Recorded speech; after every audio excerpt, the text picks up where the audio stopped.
Sir कहाँ जान लाग्नुभयो आज हामी बाटपाडा केको लागि हामी धान रोपेको अवलोकन गर्नको लागि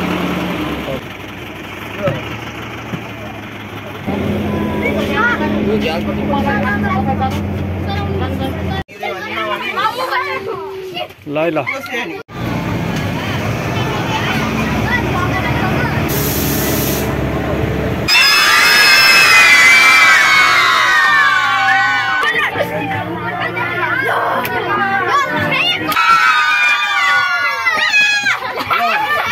गाडी स्टार्ट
त्यसैगरी समाजसेवी श्री गोविन्द खतिवडाज्यूलाई पनि आफ्नो अतिथि आसन ग्रहण गरिदिनु हुन हार्दिक अनुरोध गर्दछौँ।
यो पुराना बेसी लाउने चलन, यो धान रोप्ने चलन, मुरी मानो रोपेर मुरी उब्जाउने भनेर हाम्रो पहिलेका पूर्वजहरूले गरेका चलनलाई उनीहरूले पनि नेचुरल हेरेर अनुभव गरून्, यस्तो हुँदो रहेछ पहिलेको समयमा। हाम्रो अहिले समयमा त्यस्ता कार्यक्रमहरू लोप हुँदै गएका छन् भन्ने उद्देश्यले हाम्रो पब्लिक हाई स्कुलले पनि पानमारा 6 को सहकारीको कार्यक्रममा बालबालिका फोक क्लासका नानीहरूलाई ल्याएर अवलोकन भ्रमण गरिरहेको छ। हामी यहाँ समितिका अभिभावक समितिका सदस्यहरू पनि आएर धान रोपेर आज धान दिवसको एकदम फुल मनोरञ्जन गरिरहेका छौँ। सरहरू सबै आएर सहयोग गरेर यो कार्यक्रमलाई भव्यताका साथ मनाएका छौँ। हस्त धन्यवाद।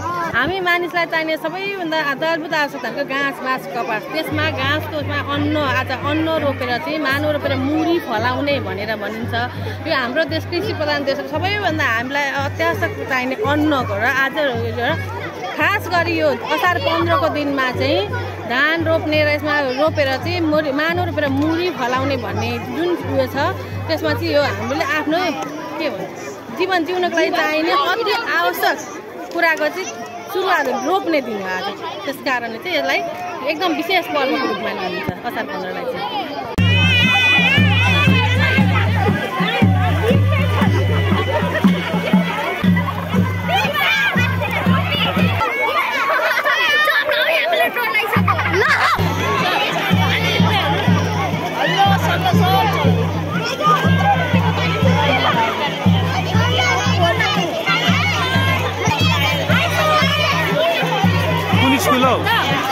कुन स्कुल हो? मैले लिबर्टी किन छोडेको हाम्रो स्कुल? टाढा भएर राम्रो छ? Miss you I miss you. के चाहिँ मिस गर्यो? मेरो भाइलाई मैले म्युजिक क्लास ल ल म्युजिक क्लास गिटार बजाउने। By sir. बाई।